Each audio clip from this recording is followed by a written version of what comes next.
이 쓰레기 같은 땅이나 먹고 떨어져!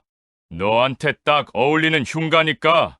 30년을 헌신한 조강지처에게 던져진 건 이혼 서류와 강원도 산골에 다 무너져가는 흉가뿐이었습니다. 전 남편은 젊은 내연녀를 태운 검은색 세단을 타고 낄낄대며 떠나버렸죠. 억울함에 가슴을 치며 잡초라도 뽑으려던 정순 씨의 호미 끝에 무언가 둔탁한 것이 걸렸습니다. 쾅! 돌멩이가 아니었습니다. 흙을 걷어내자 드러난 것은 거대한 강철문. 녹슨 손잡이를 잡아당겨 지하로 내려간 정순 씨는 손전등 불빛이 비춘 그것을 보고 그만 자리에 주저앉고 말았습니다. 세상에 이런 게 왜 여기? 전 남편은 꿈에도 몰랐을 겁니다. 자신이 버린 이 땅 밑에 대한민국을 발칵 뒤집을 엄청난 비밀이 80년 동안 잠들어 있었다는 사실을요. 뒤늦게 용역 깡패를 끌고 온 전 남편. 하지만 정순 씨는 더 이상 당하고만 있지 않는데 이야기 시작 전 구독과 좋아요 꼭 눌러주시고 지금 어디서 듣고 계신지 댓글로 남겨주시면 그곳으로 생각지도 못한 대박 행운이 넝쿨째 굴러 들어오실 겁니다. 그럼 이야기 시작합니다. 철퍽. 진흙탕에 발이 빠지는 소리가 유난히 크고 처량하게 들리더군요. 차가운 초겨울 바람이 이정순 씨의 얇은 코트 깃을 사정없이 파고들었습니다. 그녀가 서 있는 곳은 사람의 온기라고는 찾아볼 수 없는 강원도 산골짜기 막다른 길의 끝자락이었어요. 눈앞에 보이는 건 집이라고 부르기도 민망한 폐가 한 채였습니다. 지붕 한쪽은 폭격을 맞은 듯 무너져 내려앉아 있었고 창문이란 창문은 모조리 깨져서 마치 구멍 뚫린 해골의 눈처럼 퀭하게 정순 씨를 노려보고 있었지요. 마당에는 허리춤까지 자란 잡초들이 바람에 흔들릴 때마다 스으, 스으 하는 기분, 나쁜 소리를 내고 있었고요. 정순 씨는 멍하니 그 흉물스러운 집을 올려다보았습니다. 손에 들린 거라곤 낡아 빠진 보스턴백 2개와 마트용 장바구니 하나가 전부였어요. 손가락 마디마디가 추위 때문인지 아니면 분노 때문인지 하얗게 질려서 덜덜 떨리고 있더라고요. 후, 그녀의 입에서 나온 하얀 입김이 허공으로 흩어졌습니다. 그때였어요. 등 뒤에서 들려오는 자동차 엔진 소리가 정순 씨의 정신을 번쩍 들게 만들었습니다. 크하하, 야, 이정순. 어때? 공기 좋지? 고개를 돌려보니 번쩍거리는 검은색 대형 세단 운전석에서 창문이 스르르 내려가고 있었습니다. 운전대를 잡고 있는 남자, 바로 정순 씨와 30해를 함께 살았던 전 남편 박창식이었죠. 기름기가 번들거리는 얼굴에 비열한 웃음을 띠며 그가 말을 이었어요. 당신 평소에 전원생활하고 싶다고 노래를 불렀잖아. 내가 특별히 신경 써서 고른 거야. 이 일대 땅값이 오를 거란 소문도 있고 말이야. 나중에 나한테 고맙다고 절이라도 해야 할걸? 말은 번지르르하게 했지만 그 눈빛엔 조롱이 가득했습니다. 이혼 위자료랍시고 던져준 게 바로 이 귀신 나오는 똥땅이었으니까요. 서울 아파트는 자기가 차지하고 알짜배기 상가 건물은 내연녀 명의로 돌려놓고 정순 씨에게는 팔리지도 않는 이 흉가를 떠넘긴 겁니다. 오빠, 추워. 빨리 가자. 여기 진짜 귀신 나올 것 같아. 조수석에서 콧소리 섞인 목소리가 들려왔습니다. 새빨간 립스틱을 바른 젊은 여자, 최미나였어요. 그녀는 창밖에 정순 씨를 힐끔 쳐다보더니 마치 더러운 것을 본 사람처럼 인상을 찌푸리며 창문을 올리라고 손짓하더군요. 그녀가 입고 있는 모피 코트가 정순 씨의 낡은 코트와 대비되어 더욱 초라하게 느껴지는 순간이었습니다. 정순 씨는 입술을 꽉 깨물었습니다. 피 맛이 날 정도로 세게 말이죠. 하고 싶은 말은 턱 밑까지 차올랐어요. 내가 어떻게 나한테 이럴 수 있어? 내가 너 대학원 뒷바라지하고 사업 망했을 때 식당 설거지하며 빚 갚아준 게 얼만데. 하지만 목구멍이 꽉 막힌 듯 아무 소리도 나오지 않았습니다. 그저 억울함에 눈시울만 뜨거워질 뿐이었죠. 어머, 아줌마. 거기서 밤에 혼자 주무시다가 가위 눌리면 어떡해요? 호호. 뭐, 아줌마 기가 워낙 세서 귀신도 도망가려나? 미나가 창문 틈으로 얄미운 한마디를 툭 던졌습니다. 박창식이 그 소리에 맞춰 낄낄거리며 엑셀을 밟았어요. 잘 지내봐라. 나중에 땅값 오르면 연락하고. 으하하. 육중한 세단이 흙탕물을 튀기며 멀어져 갔습니다. 튀어오른 진흙이 정순 씨의 바지 밑단에 얼룩을 남겼지만 그녀는 닦을 생각조차 하지 못했죠. 차가 멀어지면서 내뿜는 매캐한 매연 냄새가 산골의 맑은 공기를 더럽혔고 붉은색 후미등이 어둠 속으로 사라질 때까지 정순 씨는 그 자리에 못 박힌 듯 서 있었습니다. 이제 세상에 남겨진 건 오직 그녀와 스산한 폐가뿐이었어요. 어둠은 생각보다 빨리 찾아왔습니다. 산골의 해는 짧았고 사방은 금세 먹물처럼 캄캄해졌지요. 정순 씨는 떨리는 손으로 스마트폰 플래시를 켰습니다. 낡은 현관문 앞에 섰는데 문짝이 반쯤 떨어져 나가 삐딱하게 매달려 있더라고요. 녹슬대로 녹슨 경첩이 비명을 질렀습니다. 마치 오지 마, 들어오지 마라고 경고하는 것처럼 소름 끼치는 소리였어요. 안으로 발을 들이자 코를 찌르는 곰팡이 냄새와 썩은 나무 냄새가 훅 끼쳐왔습니다.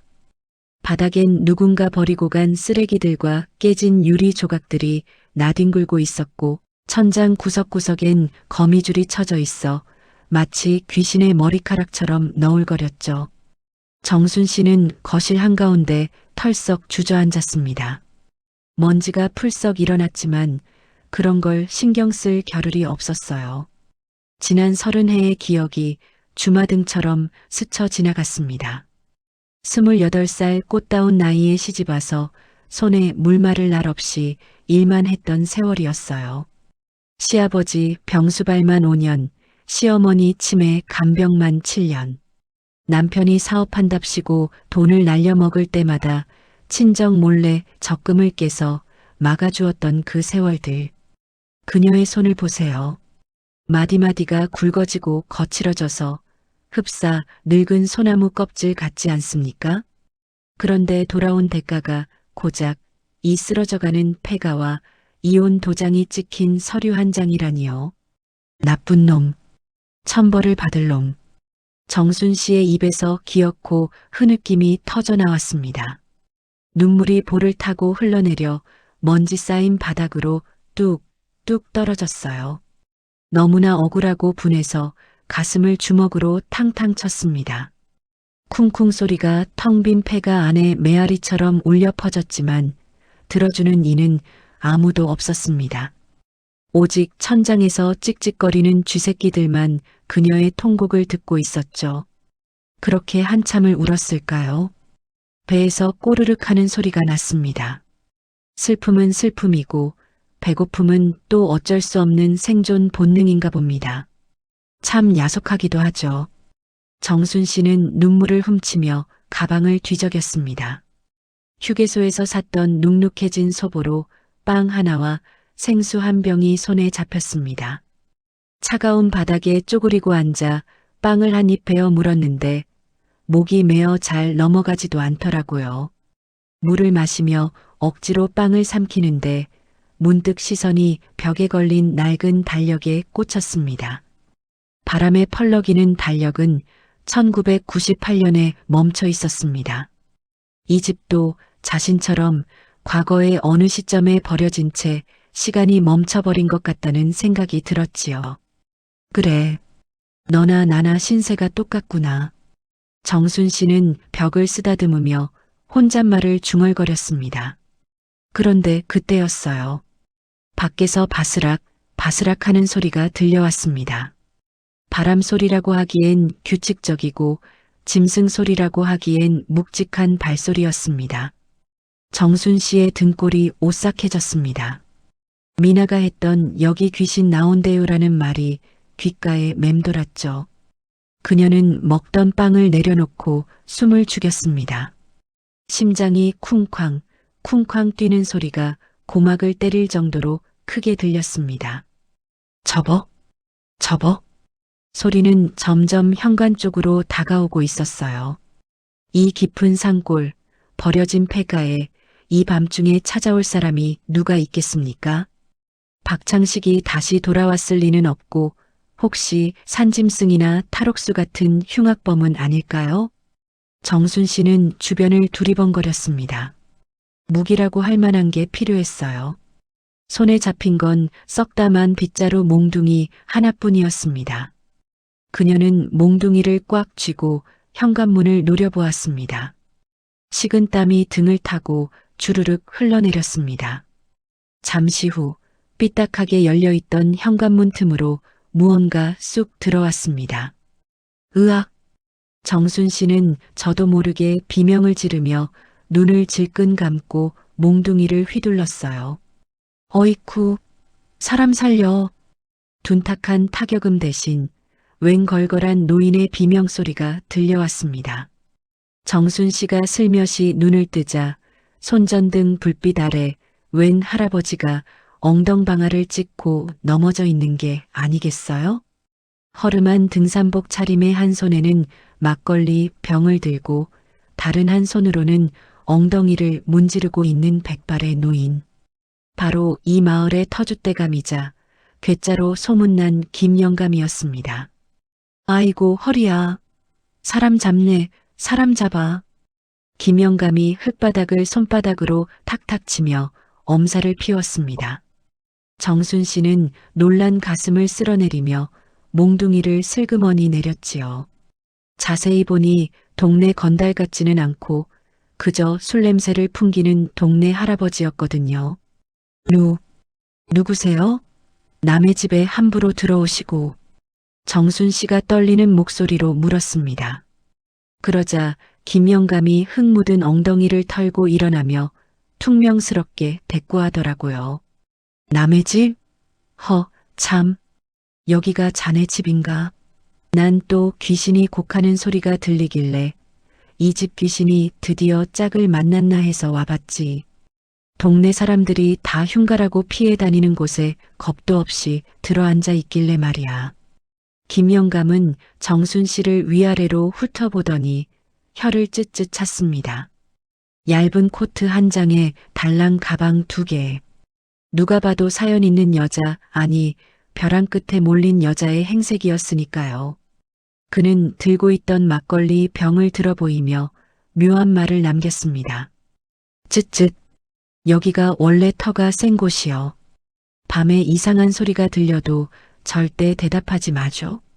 그리고 저기 저 구석방 문은 웬만하면 열지 말고. 네, 그게 무슨 산 사람이 살 곳은 못 된다는 얘기요.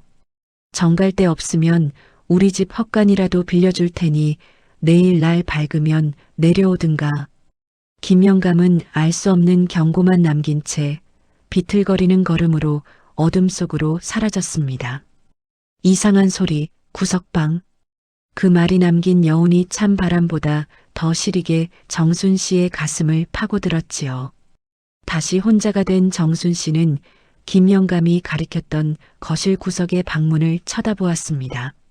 문틈으로 시커먼 어둠이 흘러나오는 것 같아 소름이 돋았지만 당장 추위를 피하는 게 급했습니다. 그녀는 거실 한 구석에 신문지들을 겹겹이 깔고 그 위에 웅크리고 누웠습니다. 가지고 온 옷가지를 이불 삼아 덮었지만 바닥에서 올라오는 냉기는 뼛속까지 스며들더라고요. 바스락, 찍찍. 천장에서는 쥐들이 운동회를 하는지 밤새 시끄럽게 울어댔고 창호지 찢어진 문틈으로는 황소바람이 들이쳤습니다. 정순 씨는 무릎을 가슴까지 끌어당기고 덜덜 떨었습니다. 육체적인 고통보다 더 괴로운 건 머릿속을 떠나지 않는 박창식과 최민아의 웃음소리였어요. 내가 죽으면 그 인간들이 와서 눈물이라도 흘려줄까? 아니지. 알턴이 빠졌다고 잔치를 벌이겠지. 그 생각이 들자 정순 씨의 눈에서 도끼가 서리기 시작했습니다. 죽고 싶다는 생각은 어느새 살아야겠다는 오기로 바뀌고 있었습니다. 그녀는 이를 악물었습니다. 안 죽어. 내가 왜 죽어? 보란 듯이 살아남아서 내 놈들 눈에서 피눈물 나게 만들 거야. 이깟 귀신 나오는지? 내가 사람도 씹어먹을 판에 귀신이 대수야. 그날 밤 정순 씨는 잠들지 못했습니다. 대신 분노라는 땔감을 태우며 차갑게 식어버린 심장에 다시 불을 지폈지요. 그렇게 지옥 같은 밤이 지나고 먼지 낀 창문 틈으로 희미하게 새벽빛이 스며들기 시작했습니다. 다음 날 아침 정순 씨는 퉁퉁 부은 눈을 비비며 일어났습니다. 밤새 추위와 싸우느라 온몸이 두들겨 맞은 듯 쑤셨지만 정신은 그 어느 때보다 맑았습니다. 햇살 아래 드러난 집 꼬라지는 밤에 보던 것보다 훨씬 더 처참했지요. 벽지는 곰팡이 꽃이 피다 못해 썩어 문드러졌고 마당은 정글이나 다름없었습니다. 정순 씨는 짐가방에서 고무장갑을 꺼내 꼈습니다. 그리고 머리를 질끈 묶었습니다. 마치 전쟁터에 나가는 장수처럼 비장한 표정이었죠. 어디 한번 해보자고. 그녀는 눈에 보이는 것부터 닥치는 대로 치우기 시작했습니다. 마당에 널브러진 깨진 기와장들을 한 곳에 모으고 썩은 나무 판자들을 뜯어냈습니다. 우지끈, 콰직. 판자를 뜯어낼 때마다 박창식의 목을 조르는 듯한 쾌감이 느껴졌어요. 땀이 비 오듯 쏟아졌지만 멈추지 않았습니다. 몸을 혹사할수록 머릿속에 복잡한 생각들이 사라지는 것 같았거든요. 오후가 되자 김영감이 슬그머니 마당 안으로 들어왔습니다. 어제와 달리 손에는 낙과 호미가 들려 있었죠. 거참 아줌마. 진짜 여기서 살려고? 독하다 독해. 김영감은 툴툴거리면서도 묵묵히 마당 한쪽의 잡초를 베어주기 시작했습니다. 말은 퉁명스러워도 혼자 고생하는 여자가 안쓰러웠던 모양입니다. 정순 씨도 말없이 김영감 옆에서 호미질을 시작했습니다. 그런데 영감님, 이 집은 왜 이렇게 방치된 거예요? 전 주인은 뭐 하던 사람이래요? 정순 씨가 땀을 닦으며 물었습니다. 김영감은 잠시 낫지를 멈추고 담배를 하나 물더니 먼 산을 바라보며 말했습니다. 글쎄다. 일제강점기 때는 일본 앞잡이가 살았다는 말도 있고 6.25 때는 인민군이 썼다는 말도 있고 소문만 무성하지 실체를 아는 사람은 없어. 다만 한 가지 확실한 건 김영감이 목소리를 낮추며 정순 씨 쪽으로 몸을 기울였습니다. 이 집 마당 흙이 이상하게 깊어. 아무리 파도 끝이 없단 말이지. 예전에 동네 개가 마당을 파다가 실종됐다는 소문도 있었어. 네, 개가 실종돼요? 정순 씨는 코웃음을 쳤습니다. 시골 노인네들이 흔히 하는 과장 섞인 전설의 고향 같은 이야기라 생각했죠. 하지만 그 말이 사실이라는 걸 깨닫는 데는 그리 오랜 시간이 걸리지 않았습니다. 사건은 해가 뉘엿뉘엿 지기 시작할 무렵 집 뒤편 뒷마당에서 벌어졌습니다. 앞마당 청소를 얼추 끝낸 정순 씨는 집 뒤편으로 돌아가 무성하게 자란 칡덩굴과 싸움을 벌이고 있었어요.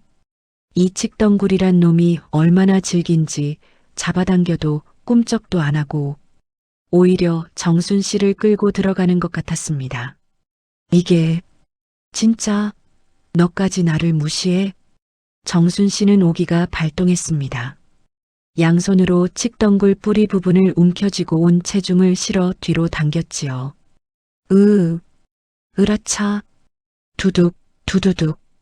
흙이 들리는 소리와 함께 굵은 뿌리가 뽑혀 나왔습니다. 그런데 뿌리와 함께 엉겨있던 흙더미가 무너지면서 땅속에 묻혀있던 무언가가 컹 하고 둔탁한 소리를 냈습니다. 돌에 부딪힌 소리가 아니었어요. 분명 쇠붙이가 부딪히는 소리였습니다. 정순 씨는 호미로 흙을 파헤치기 시작했습니다. 흙을 걷어낼수록 드러나는 건 녹이 잔뜩 쓴 시커먼 철판이었습니다. 크기는 대략 가로세로 1m 정도. 평범한 맨홀 뚜껑이라기엔 너무 크고 육중해 보였죠. 영감님, 여기 좀 와보세요. 정순 씨가 다급하게 소리쳤습니다. 마당에서 낫을 정리하던 김영감이 허겁지겁 달려왔습니다. 왜? 뱀이라도 나왔어? 아니요, 저기. 저것 좀 보세요.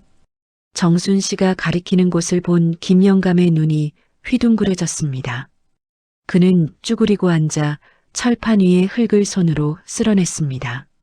철판 한가운데에는 둥근 손잡이 같은 게 달려 있었는데 그 위에는 알아볼 수 없는 희미한 한자가 음각으로 새겨져 있었어요. 이게 뭐요? 내가 이 동네 70년을 살았지만 이런 게 묻혀 있다는 얘기는 금시초문인데 김영감의 목소리가 가늘게 떨렸습니다. 정순 씨는 왠지 모를 호기심과 두려움에 심장이 쿵쾅거렸습니다. 박창식이 버린 땅, 귀신 나온다는 폐가, 그리고 땅속에 숨겨진 의문의 철판. 마치 판도라의 상자 앞에 선 기분이었지요. 한번 열어볼까요? 정순 씨가 침을 꼴깍 삼키며 물었습니다. 김영감은 잠시 망설이더니 고개를 끄덕였습니다. 두 사람은 철판 손잡이를 양쪽에서 잡았습니다. 쇠는 차갑고 묵직했습니다. 하나, 둘, 셋 하면 당기는겨. 자, 하나, 둘, 셋, 흐아악. 두 사람의 기합 소리가 산골짜기에 울려 퍼졌습니다. 수십 년, 아니 어쩌면 100년 가까이 닫혀 있었을 철판은 꿈쩍도 하지 않았습니다. 녹이 슬어 틈새가 완전히 붙어버린 것 같았죠. 안 되겠다. 쇠지렛대가 필요해. 정순 씨는 창고 구석에서 봤던 녹슨 쇠막대를 가져왔습니다. 그리고 철판 틈새에 쇠막대를 끼워 넣고 지렛대 원리로 힘껏 눌렀습니다. 김영감도 옆에서 거들었죠. 끼리리릭. 고막을 찢을 듯한 쇳소리와 함께 철판이 아주 조금 들어 올려졌습니다. 그 틈새로 퀴퀴하고 차가운 마치 무덤 속 공기 같은 바람이 피식하고 새어나왔습니다. 그 냄새는 단순히 썩은 흙냄새가 아니었습니다. 오래된 종이 냄새, 기름 냄새, 그리고 쇠 비린내가 섞인 기묘한 향기였죠. 열린다. 정순 씨는 마지막 힘을 짜냈습니다. 핏줄이 터질 듯 얼굴이 붉어졌지만 멈출 수 없었습니다. 직감이 말하고 있었거든요. 이 아래에 자신의 비참한 인생을 바꿔줄 무언가가 있다고 말이죠. 쾅! 마침내 육중한 철판이 뒤로 젖혀졌습니다. 그리고 그 아래에는 빛 하나 없는 캄캄한 어둠 속으로 이어지는 가파른 시멘트 계단이 입을 딱 벌리고 있었습니다. 마치 지옥으로 가는 입구처럼 혹은 새로운 세상으로 가는 통로처럼 말입니다. 정순 씨와 김영감은 멍하니 그 검은 구멍을 들여다보았습니다. 아무 말도 할 수 없었습니다. 그저 거친 숨소리만 섞일 뿐이었죠. 세상에, 집 밑에 이런 게 있었다니. 정순 씨가 떨리는 목소리로 중얼거렸습니다. 그때 정순 씨의 스마트폰 플래시 불빛이 계단 아래를 비췄습니다. 빛은 계단 끝자락에 놓인 무언가에 반사되어 번쩍였습니다. 그것은 낡은 나무 상자였습니다. 썩어서 반쯤 부서진 상자 틈으로 누런 빛을 띠는 금속 덩어리가 살짝 보였습니다. 꿀꺽, 침 넘어가는 소리가 동굴 같은 지하 공간에 크게 울렸습니다. 정순 씨는 스마트폰을 쥔 손을 덜덜 떨며 한 계단, 한 계단 내려갔습니다. 발을 디딜 때마다 바닥에 깔린 시멘트 가루가 자박, 자박 소리를 냈고 공기는 점점 더 차갑고 습하게 변해갔지요.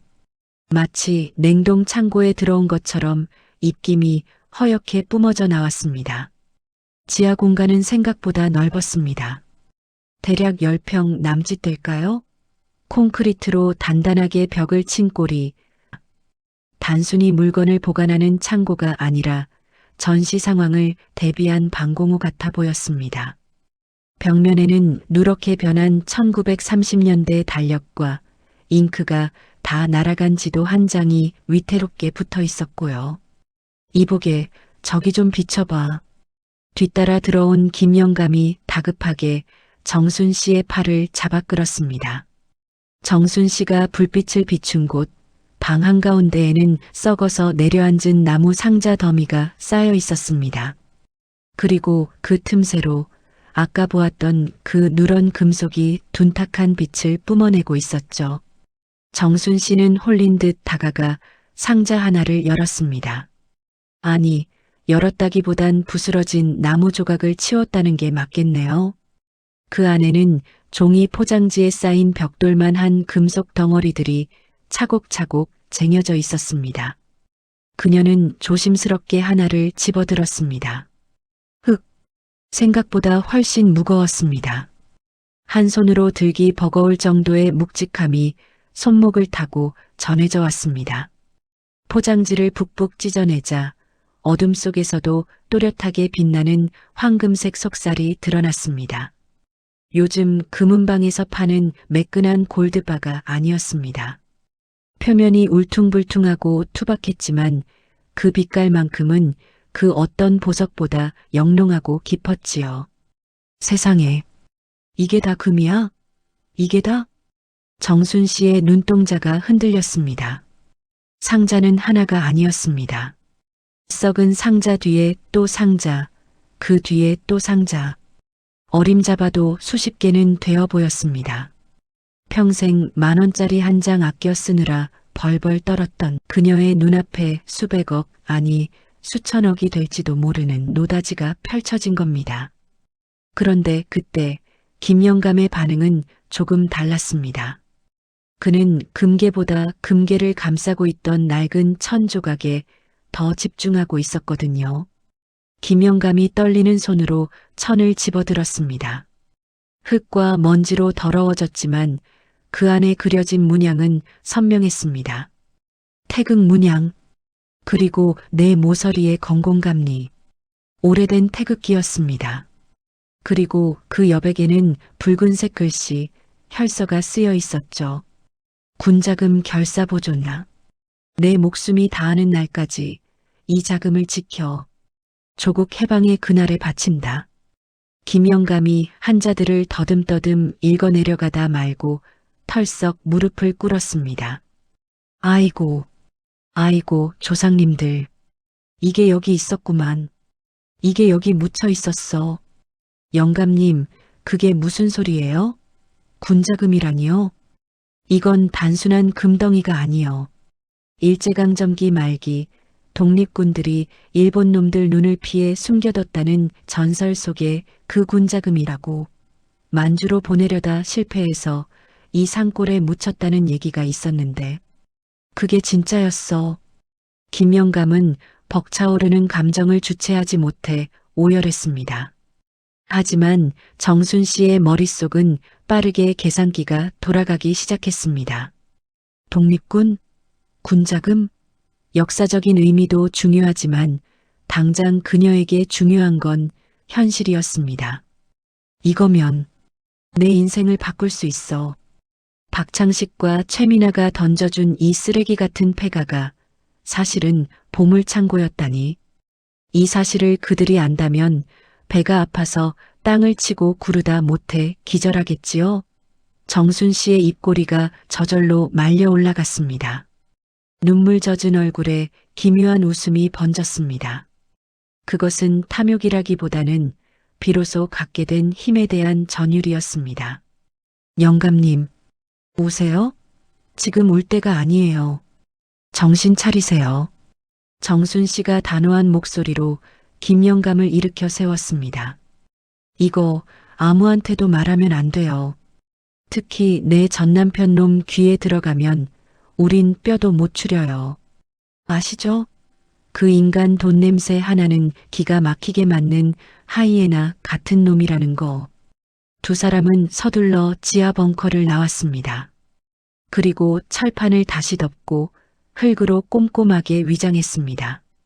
칡덩굴을 다시 끌어와 덮어놓으니 감쪽같이 원래대로 돌아간 듯 보였습니다. 하지만 두 사람의 가슴속에는 시한폭탄 같은 비밀이 자리 잡게 되었죠. 마당에 주저앉아 거친 숨을 몰아쉬고 있을 때였습니다. 그때였습니다. 어디선가 기분 나쁜 모기 소리 같은 기계음이 들려왔습니다.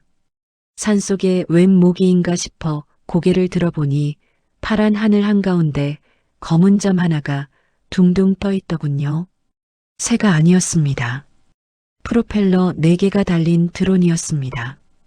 드론의 카메라 렌즈가 정확히 정순 씨와 김영감, 그리고 방금 덮은 뒷마당 흙더미를 내려다보고 있었습니다.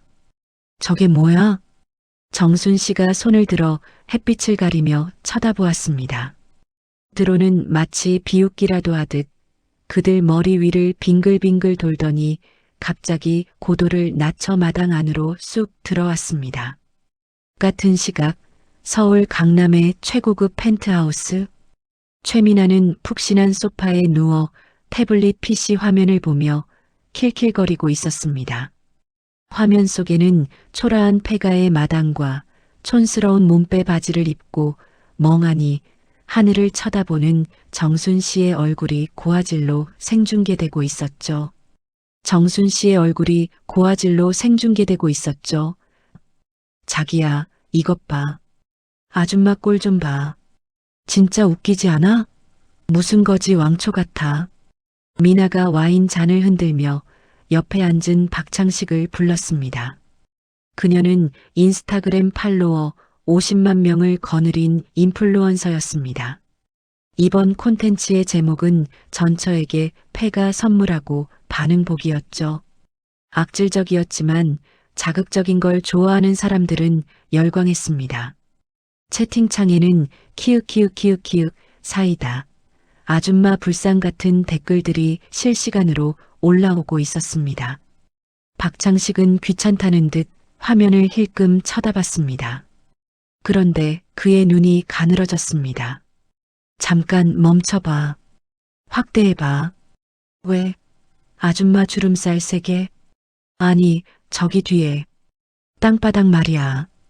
박창식의 손가락이 화면 구석을 가리켰습니다. 드론 카메라에 잡힌 뒷마당. 방금 막 흙을 덮어 색깔이 다른 그 부분이 박창식의 눈에 띄었습니다. 건설업으로 잔뼈가 굵은 박창식이었습니다. 땅을 파고 덮은 흔적쯤은 기가 막히게 알아보았죠. 게다가 옆에 서 있는 영감의 표정이 심상치 않았습니다. 뭔가 감격에 겨운 듯 혹은 잔뜩 긴장한 듯한 그 표정. 저 늙은이는 또 누구야? 그리고 저 여자 왜 저렇게 흙투성이지? 단순히 청소한 것 치고는 흙을 너무 깊게 팠는데? 박창식의 머릿속에 혹시?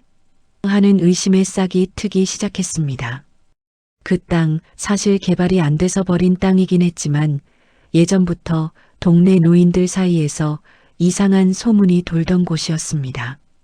미나야, 드론 좀 더 가까이 붙여봐. 저기 저 흙더미 쪽으로. 아, 왜 그래? 귀찮게. 배터리 다 됐단 말이야. 미나가 투덜거리며 조종기를 만지작거렸지만 드론은 이미 배터리 부족 경고음을 내며 자동으로 회항하기 시작했습니다.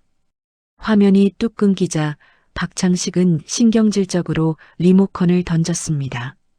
찝찝해. 뭔가 있어.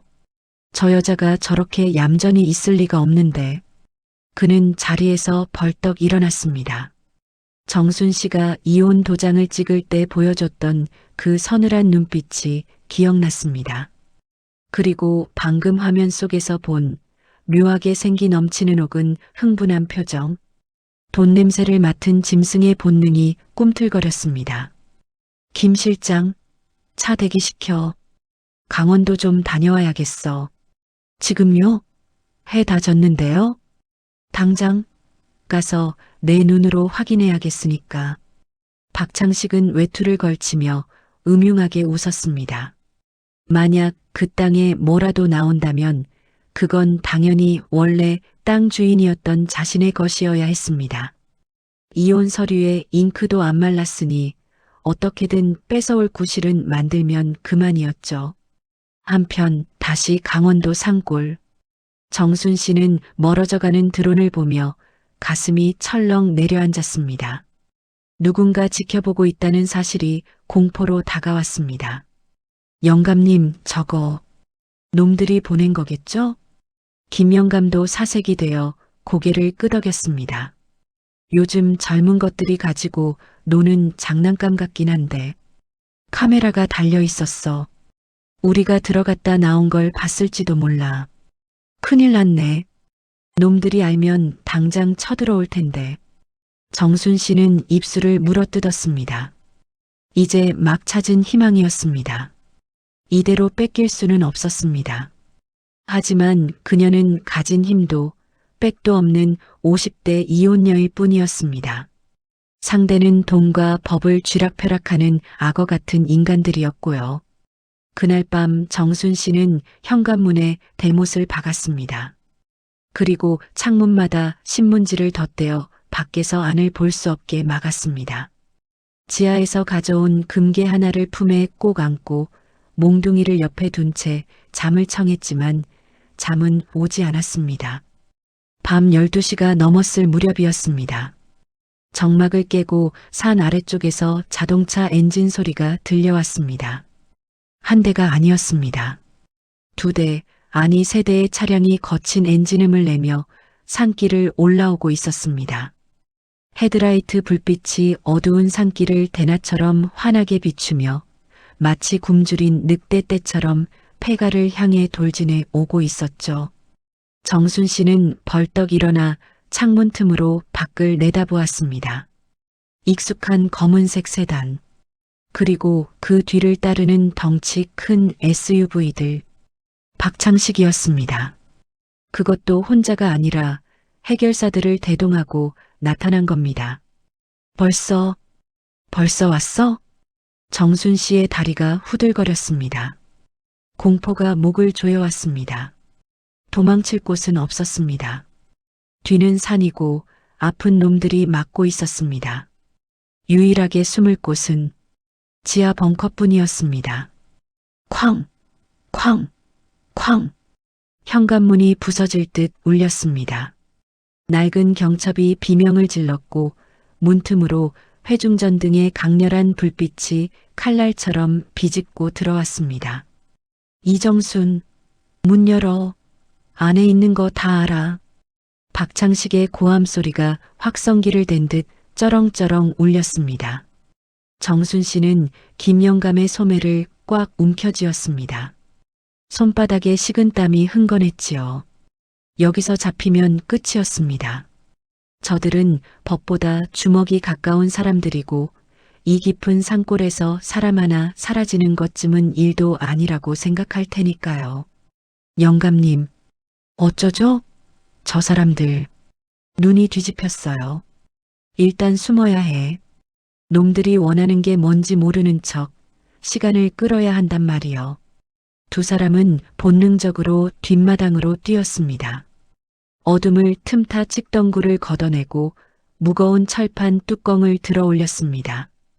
끼리릭 하는 쇳소리가 천둥 소리처럼 크게 들렸지만 망설일 틈이 없었죠. 빨리 들어가요.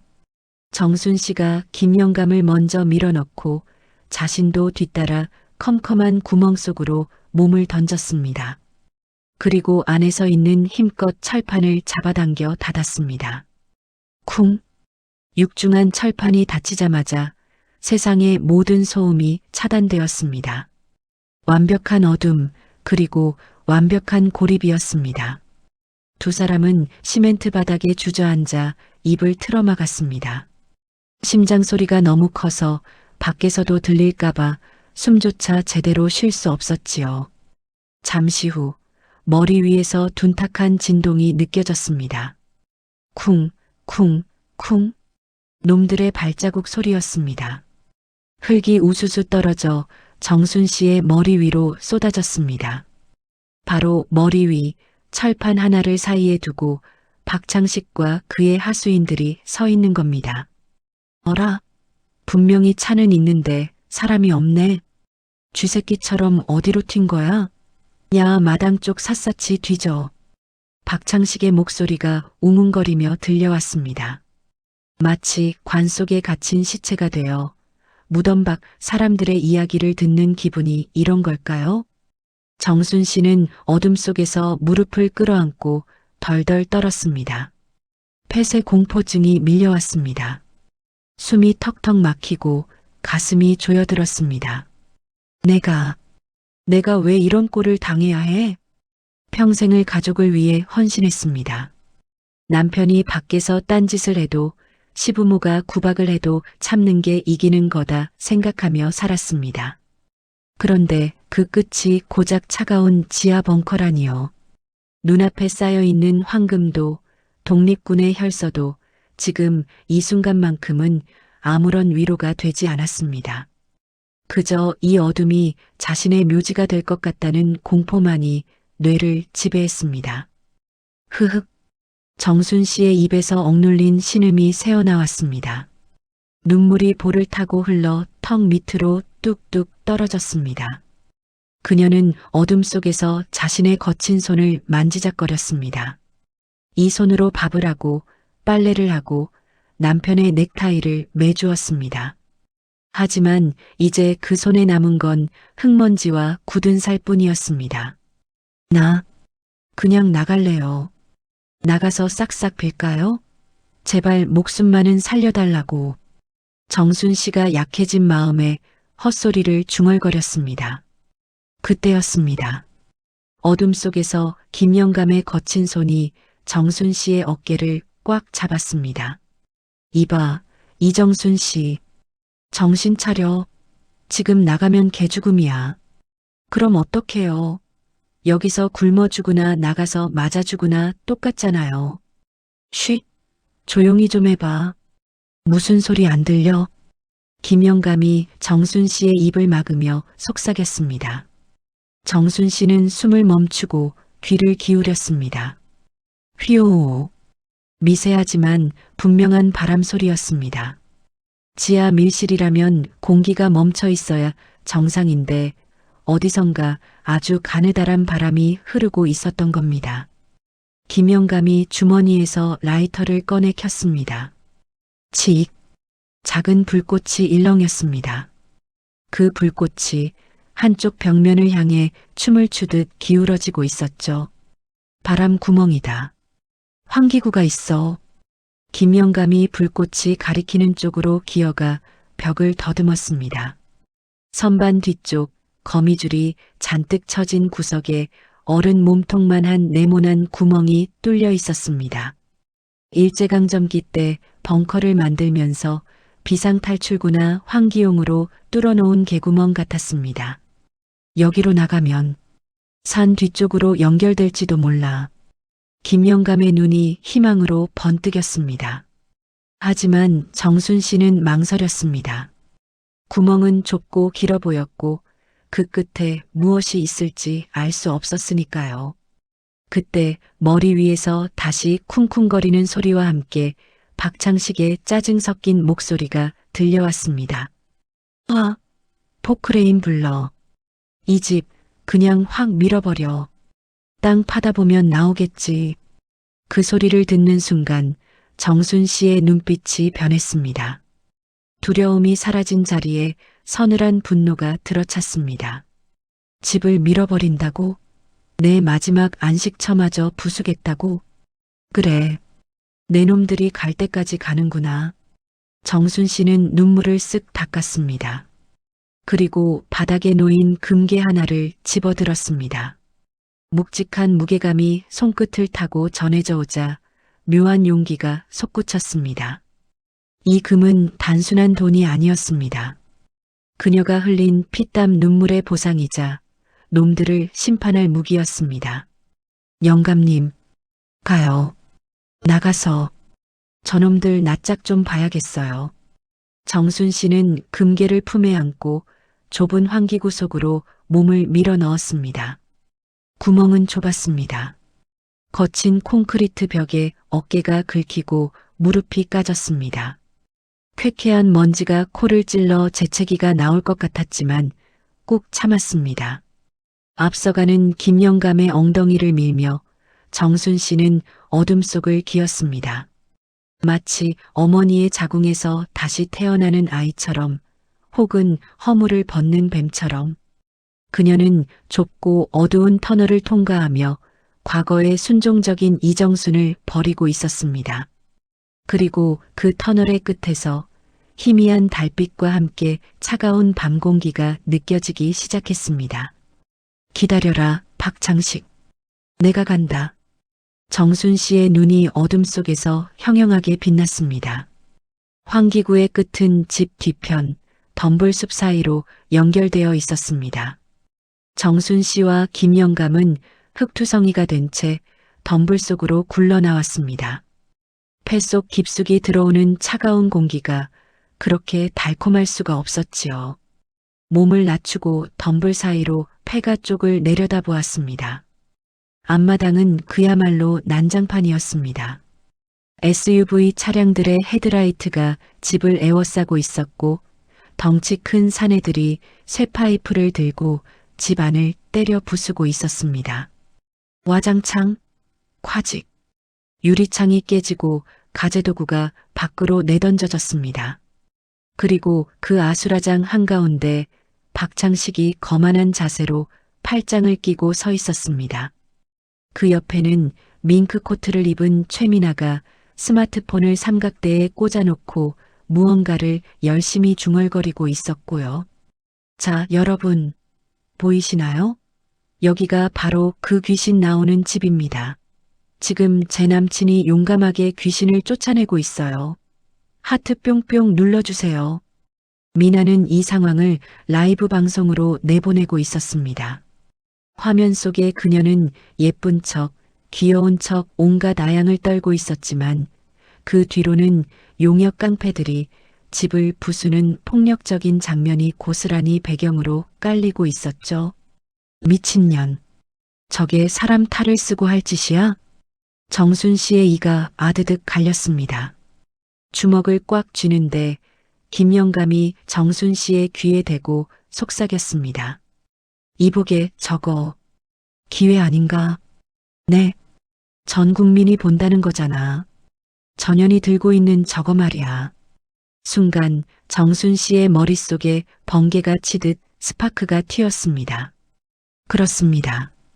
박창식은 돈으로 법을 덮을 수 있는 인간입니다. 경찰을 불러봤자 부부 싸움이나 소유권 분쟁 정도로 무마시킬 게 뻔했습니다. 하지만 저 방송은 다릅니다. 수천, 수만 명의 눈이 지켜보는 생중계라면 얘기가 달라지죠. 영감님, 저 좀 도와주세요. 뭘 하려고? 저 방송? 제가 접수해야겠어요. 정순 씨는 품에 안고 있던 금괴를 바닥에 내려놓고 헝클어진 머리를 다시 묶었습니다. 그리고 흙 묻은 얼굴을 닦는 대신 오히려 숯검정을 묻혀 더 기괴하게 만들었습니다. 눈빛은 살기로 번들거렸습니다. 미나야, 오빠가 찾았다. 이리 와서 이것 좀 찍어봐. 마당에서 박창식이 소리쳤습니다. 그가 서 있는 곳은 바로 뒷마당, 지하 벙커 입구였습니다. 놈들이 기어이 찍덩굴을 걷어내고 철판을 찾아낸 겁니다. 오빠, 그게 뭔데? 보물상자야? 미나가 신이 나서 삼각대를 들고 쪼르르 달려갔습니다. 카메라 렌즈가 박창식과 철판을 비췄습니다. 자, 여러분, 드디어 이 흉가의 비밀이 밝혀집니다. 개봉박두. 미나가 호들갑을 떨며 카메라를 클로즈업했습니다. 박창식이 의기양양하게 철판 손잡이를 잡았습니다. 이 안에 내 노후 자금이 들어있다 이거지. 박창식이 힘을 주어 철판을 들어 올리려는 바로 그 순간이었습니다. 그 손때, 이 도둑놈아. 어둠 속에서 천둥 같은 고함 소리가 터져 나왔습니다. 박창식과 미나 그리고 용역 깡패들이 동시에 소리난 쪽을 쳐다봤습니다. 지붕 위였습니다. 무너져가는 지붕 꼭대기에 정순 씨가 서 있었습니다. 달빛을 등지고 선 그녀의 모습은 마치 지옥에서 돌아온 저승사자 같았습니다. 바람에 흩날리는 산발머리, 흙투성이가 된 옷, 그리고 손에 들린 시퍼런 나타나. 아, 아줌마. 미나가 얼빠진 표정으로 중얼거렸습니다. 하지만 카메라는 여전히 돌아가고 있었습니다. 채팅창이 폭발하기 시작했습니다. 헐, 저 아줌마 뭐야? 포스 대박 귀신 아님? 지금 상황 실화냐? 정순 씨는 지붕 위에서 박창식을 내려다보며 또박또박 외쳤습니다. 박창식, 내 놈이 나를 빈손으로 쫓아낸 것도 모자라. 이제는 강도짓까지 하러 왔냐? 저 여자가 미쳤나? 야, 뭐해? 끌어내려. 박창식이 당황해서 소리쳤습니다. 깡패들이 움찔하며 다가오려 하자 정순 씨는 낫을 허공에 휘두르며 소리쳤습니다.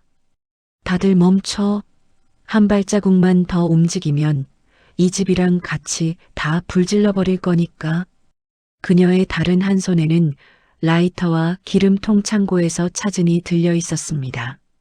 물론 빈통이었지만 어둠 속에서 그걸 알 리 없는 놈들은 기겁하며 뒤로 물러섰습니다. 여러분, 보고 계시죠? 저 남자가 바로 제 전남편 박창식입니다. 정순 씨의 시선은 정확하게 미나의 스마트폰 카메라 렌즈를 향했습니다. 그녀는 마치 뉴스 앵커처럼 하지만 피를 토하는 심정으로 외쳤습니다. 저 인간이 바람피워서 조강지쳐버리고 위자료 핑계로 귀신 나오는 폐가에 저를 버렸습니다. 그래놓고 이제 와서 이 땅에 보물이 묻혀 있다는 걸 알고 강도 떼를 끌고 왔습니다. 이게 사람입니까, 여러분? 아, 아니야. 저 여자가 미쳐서 헛소리하는 거야. 꺼. 방송 꺼. 박창식이 얼굴이 벌개져서 미나에게 달려들었습니다. 하지만 이미 늦었습니다. 시청자 수는 순식간에 10만 명을 돌파하고 있었습니다. 웃기지 마. 증거가 여기 있다. 그때 덤불 속에 숨어있던 김영감이 튀어나왔습니다. 그의 손에는 지하에서 가져온 금괴 하나와 태극기가 들려 있었습니다.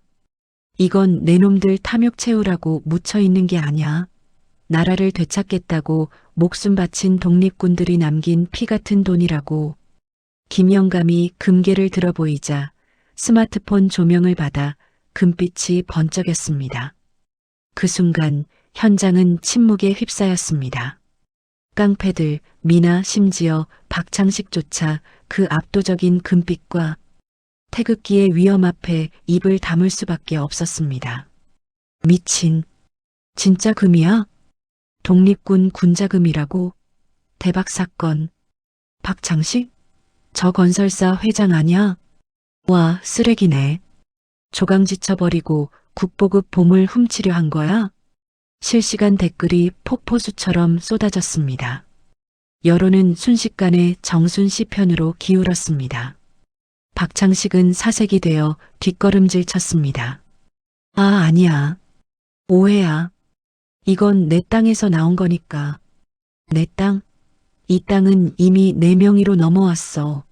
내가 위자료랍시고 던져줬잖아.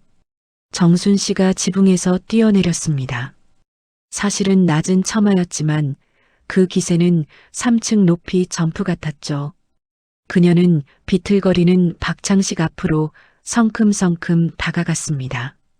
그리고 30년 동안 참아왔던 모든 분노를 담아 손을 높이 쳐들었습니다. 짝! 경쾌하고 통쾌한 소리가 산골짜기에 울려 퍼졌습니다. 박창식의 고개가 90도로 돌아갔습니다. 이건 내 청춘값이다. 그리고 이건 정순 씨는 미나에게 다가가 스마트폰을 낚아챘습니다. 그리고 얼어붙어 있는 미나의 얼굴을 카메라에 비추며 말했습니다.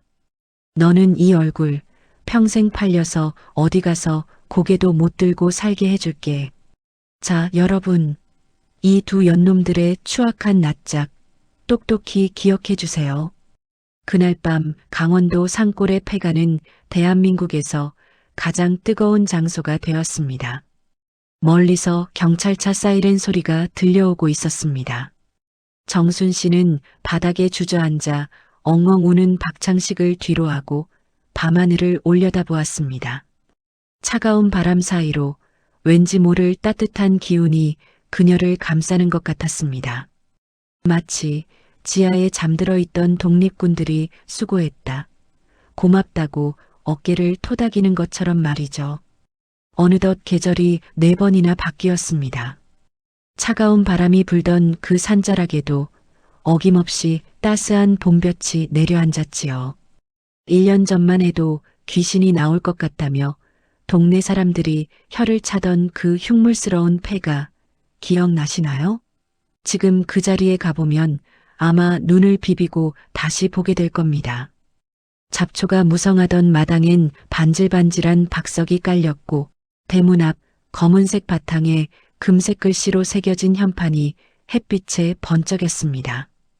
독립군 자금 역사관 그 아래 작게 쓰인 관장 이정순이라는 세 글자가 유독 선명하게 들어왔습니다.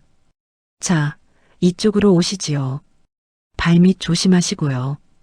오전 11시가 조금 넘은 시간, 단체 관람을 온 버스에서 내린 사람들이 우르르 마당으로 들어섰습니다. 그 사람들 맨 앞에서 길을 안내하는 여인, 바로 정순 씨였습니다. 1년 전 흑투성이 몸빼 바지를 입고 땅을 파던 그 처연한 모습은 온데간데 없었어요. 쪽진 머리는 흐트러짐 없이 단정했고 은은한 비취색 계량 한복 위로 걸친 재킷이 퍽이나 고급스러워 보였습니다. 무엇보다 달라진 건 얼굴이었죠. 평생을 짓누르던 가난과 시댁의 멸시가 만든 그늘은 마치 새벽 안개가 거치듯 말끔히 사라져 있었거든요. 눈가에 잡힌 주름조차 이제는 고생의 흔적이 아니라 세월을 이겨낸 여장부의 훈장처럼 보일 정도였습니다. 여기가 진짜 그 금괴가 묻혀 있던 곳입니까?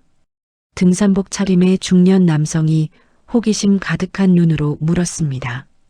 정순 씨는 여유롭게 웃으며 손에 든 지휘봉으로 안 채 마루 밑을 가리켰습니다.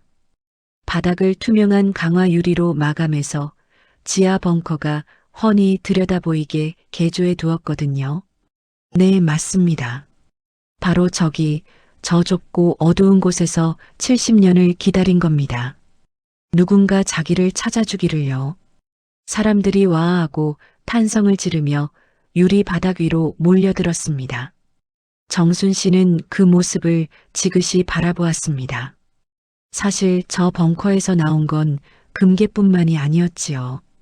증조 할아버지가 남긴 군자금 장부와 독립운동가들의 편지들.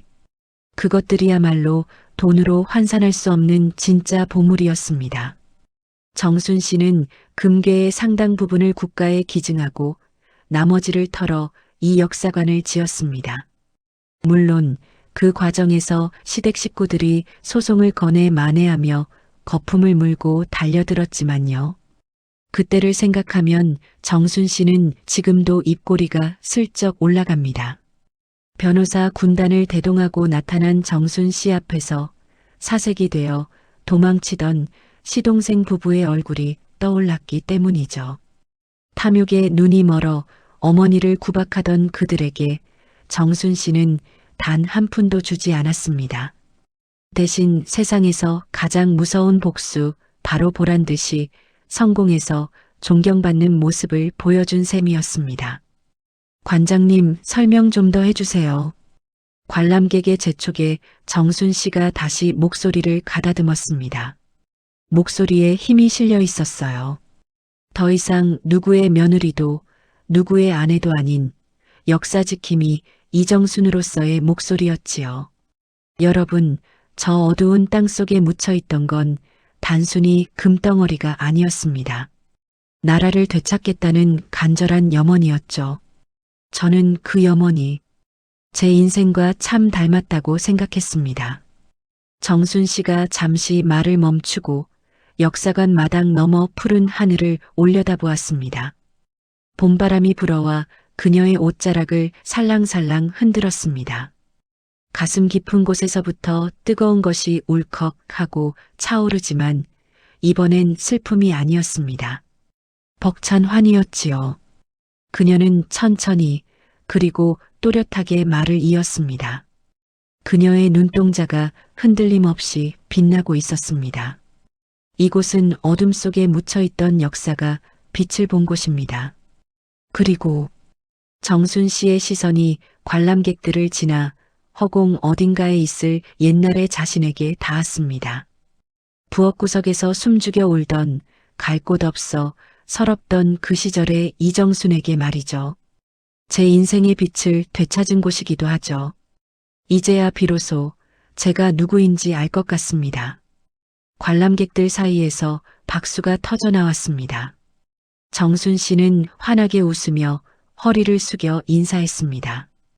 그 당당한 미소 위로 따사로운 봄 햇살이 축복처럼 쏟아져 내리고 있었습니다.